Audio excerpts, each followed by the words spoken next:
Hello, everyone. Welcome back to the Melanin Margin. We're your hosts, Quaviondre Williams. And Daquon Wilson. And this is the talk show dedicated to bringing the marginalized to the spotlight and uplifting the Black voices that will no longer stay silent. So let's get into this week's conversation. Now, while death in and of itself is not a bad thing, many religious faiths have painted it to be some sort of boogeyman waiting to devour you or the people you love. Now, we kind of touched on this a little bit, but I wanted to ask you more specifically, Daquon, do you think that the prominence of Christianity in the Black community affects us or prevents us from having conversations around death? Absolutely. I think that I'm going to sound like such a Christianity hater or whatever, but I think that, Christianity, the prominence of Christianity in the Black community does a lot. Yeah. Does a lot. Like, not saying that Christianity doesn't have positive notes to it, because I think that there's been plenty of times that the Black community has rallied around Christian cultural centers for progress. But I also think that it does prevent us from doing certain things like talk about death, because it's kind of like this understood that, oh, he lived a good, or they, she, they, whatever, they lived a good life. So, they're in heaven now with God and all of their pain and stuff goes away. And that's something that's just like, I don't think that's really helpful in processing death. And I think that it's something that is rooted in slavery. When you think about how Christianity was brought to a lot of enslaved people in this country, they kind of gravitated to that idea that, like, all of this suffering that I'm going through now will be over after I'm dead.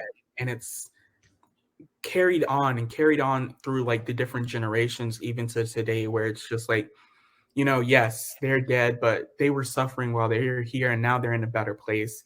And like, we can move on. And it's like, no, you can't just move on. Yeah, no, I mean, Daquan might not say it, but fuck Christianity, honestly and truly. And I said what I said, and I meant what I said. With it's because, all of your chest. With my whole chest, because it's honestly a really oppressive system, and it's been built on it's foundational in white supremacy. So yeah, fuck them. There are probably some good people in that faith system, but as a whole, it's fucked up. Just like the police system it's honestly like the equivalency for the police system for me, where it's like I don't fuck with the police because the whole system as a whole is trash. So just like Christianity, there are probably a couple of good Christians out there who genuinely are good people, and the foundation of the religion is probably great. I've read about it, that it is beautiful and wonderful, but the Christianity as a system, complete garbage. Colonial. But it's complete trash. But I do think that the prominence of it within our community does make it so much it does make it so much more difficult, especially as a gay person. Now, for me personally, it really rocks me a whole nother way, because oftentimes you're told all in your life that you're going to hell if you're Christian. And if you're gay, or if you're bi, or if you're trans, or whatever the case may be, you're going to hell because you're going against God. But when they die, it's, oh, they're in a better place now. Bitch, that's not what you said a couple of weeks ago, though, when they were alive. You know what I'm saying? So it to me, it's like, it really fosters this kind of feel better, woo, they're okay now. And it's kind of like, no, bitch, like, it's okay to be mad. It's okay to say, I don't give a fuck that they're in a better place now. I want them here with me now. You know what I'm saying? I think that we don't give people enough space. Stop trying to fix people when they're going through grief. Stop trying to fix people with your religion. Somebody died. Hearing that they're in a better place, I don't give a fuck that my grandmama's in heaven or not. I want her here with me because I love her. I want her here right now, but she's not here. So that hurts.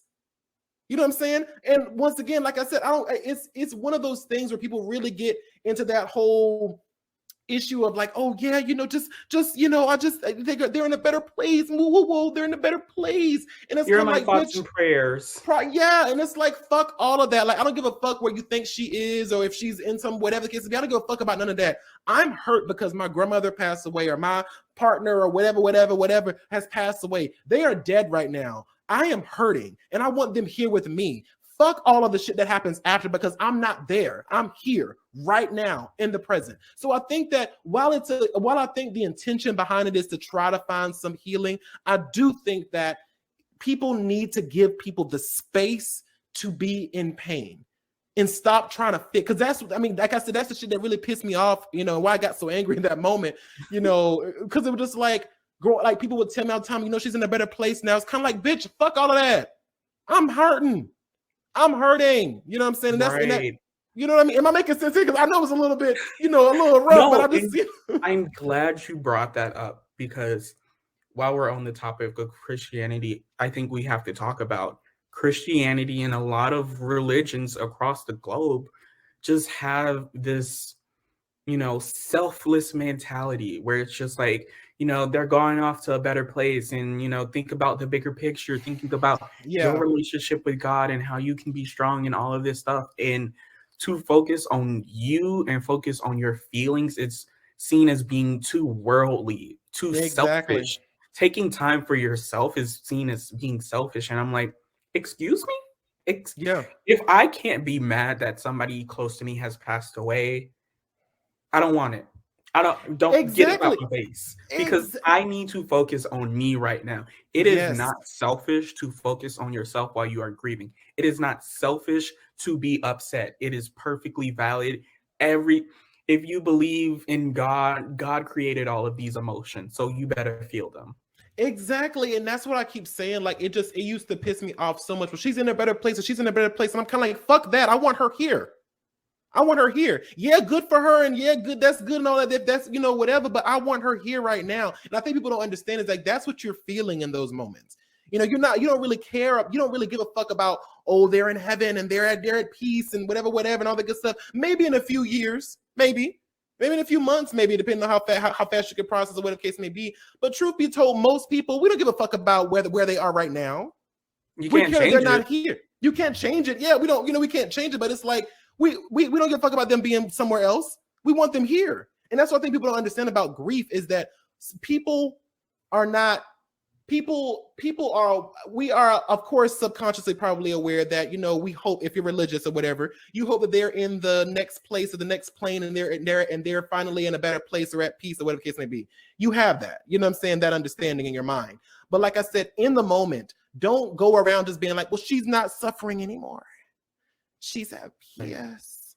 And it's like, while again, I appreciate the sentiment as well, and sentiment is nice and cute, but the actual truth is, I'm hurt because this person is gone, and I'm angry that they're not here. And while I am happy that they are no longer suffering, and I'm grateful for that fact, I still want them. I still wish they were here with me right now. Yeah, and I also want to bring up something that you said before, of just like, especially being Black and gay. I Yeah. think that intersectionality is important to this conversation, because Mm-hmm. when you have so many different compounded oppressions, you're not afforded the opportunity to grieve at all. Like, we have to think about, especially like Black gay people during the AIDS epidemic. Like, if people are dying left and right, your friend is here one day and the next day they're gone, and the next day somebody else is gone. You don't have the time to grieve all of those people. Even in our contemporary time, when we think about, if you are Black and you are working class, so you are considered an essential worker, and you have to go out every single day despite cases rising of COVID, and you see people getting COVID and people having, you know, losing their life or having life altering disabilities, you aren't afforded the opportunity to grieve, because, you know, you can afford to take off work. You can afford to quit your job and go to a Exactly. job where you can be remote. You got to work that job that you have right then. And so when you have all of these compounded oppressions, it just impacts your ability to grieve even more.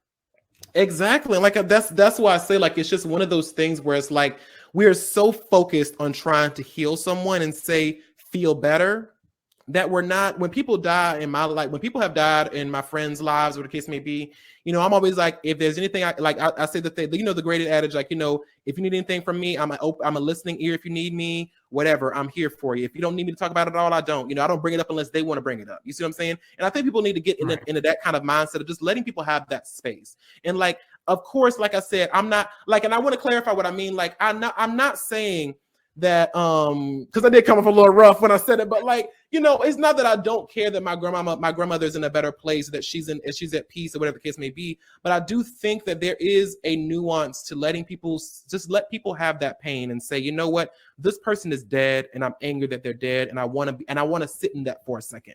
Now, I'm not saying that eventually like there's a 12-step program, there's grief processes. And so the first part is anger. I don't want to hear about where the fuck they are right now. I'm mad that they're not here. You see what I'm saying? I don't want to give. I don't care about the end resolution right now. I'm focused on the pain that I'm feeling right now because this person has just died. And so, like I said, when it comes to my friends, if anybody tells me that somebody close to them has died, I'm always, like I said before, hey, I'm a listening ear if you need me, or if you don't need me, if whatever, I'm here. But I'm not someone who's gonna be like every time you come on the phone, so how are you doing? How are you? Right. How are you feeling? It's kind of like sometimes they're not. Sometimes the best thing you can do for someone who's lost someone is to pretend like, not pretend, but to go back to normalcy, if that makes any sense. Because sometimes somebody is probably struggling so hard to just keep it together when someone has died. The last thing they want to do is that every time they get in a conversation or call with you, it's like, oh, how are you doing? I know this time is so rough. And it's like, bitch, no. Like, you know what I'm saying? Like that just it honestly baffles me at how people think that those words mean anything to somebody who's lost someone at the time. You know what I'm saying? Again, the sentiment is I know the sentiment comes from a pure place. But like I said, sometimes when someone calls you after they've lost somebody, they've already told you about it, and they've already done what they do, and they haven't called you, whatever the case may be, sometimes they're like, they just want to talk to you because they know that if I call Daquon, I'll feel better right now because Daquon will talk about somebody here, somebody this, so I can escape from this pain just for a moment. And sometimes people need that space to grieve in their own pace. And I think I always say this right here. I don't bring it up unless they bring it up to me. That's the way that I process that, is that like if someone has died, I'm like, oh, I'm sorry to hear that. And you know, and I'm like, if they go any further than that, we can talk about it. If they don't, and I can obviously tell that they just want to tell me this, so I knew. It's like, okay, let's move forward, because obviously you're not in the space to want to discuss that with me, or you don't want to hear it, right? You don't want to bring it up right now. And when you feel the time to do that, we will. So I think that there's just a lot of nuance that people don't understand about saying, all right, I'm going through X, Y, and Z, and this is hard. And I don't need you to tell me how hard it is, because I already know. Exactly. And I've gotten into like the, habit of, having that conversation with people. If they call me with bad news, I'm like, do you want to talk about it? Exactly. If they want to talk about it, like, what do you want from me in this moment? How can I best help you? Do you just want somebody to listen? Do you want somebody to give you some advice? Do you want somebody to, validate your feelings? Like, what do you need in this moment? And I think going back to our conversation before, not having conversations about death also means that we are not then able to comfort people after they deal with death. It is one of those things where, since we don't talk about death, we can't have this conversation while I find out, oh, Quaviondre, she doesn't want you to comfort her in all of these different types of ways. Like, you need to be able to have that conversation with somebody. And that's why it's so important to talk about people other than your family. Talk about it with your friends, ask them, hey, if you're dealing with grief, what do you want from me? And what do you think is best for you? Exactly. And that's sometimes all people want to do is to say, hey, how do you want me to help you right now? And it's like, well, I don't want to talk about it. Period. Let's move on. Don't fight somebody about, well, we need to get to it. Bitch, I don't want to talk to you. Anyway. Right. Everybody is different. Everybody processes things in different times and in different ways. Just because you can talk about it immediately ad nauseum, somebody else can.